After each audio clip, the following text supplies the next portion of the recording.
Xiaomi 18 and Xiaomi 18 Pro Max certified by the EEC. The certification basically confirms that these are launching outside of China. The Xiaomi 18, 18 Pro and 18 Pro Max are expected to be unveiled in September. It appears Xiaomi is sticking to its guns and plans to continue with the rear screen design, as reportedly confirmed by Xiaomi President Lu Weibing on a live stream. Xiaomi will continue with the development of the rear screens. The company's next-gen flagship phones will be branded as the Xiaomi 18 Pro and 18 Pro Max. Xiaomi plans to introduce more creative enhancements to the secondary display, likely in the form of expanded software features and improved interactivity. The rear screen could gain more functional control options, such as notification handling, camera viewfinder assistance, or contextual widgets.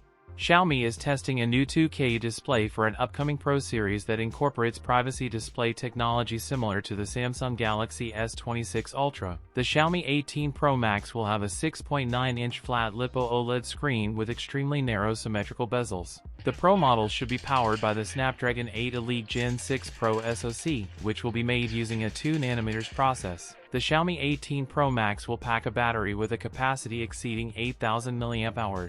Also said to support 100W wired charging and wireless charging. That's it for today's video. If you enjoyed it, don't forget to like, comment, and subscribe for more content. Thanks for watching, and I'll see you in the next one.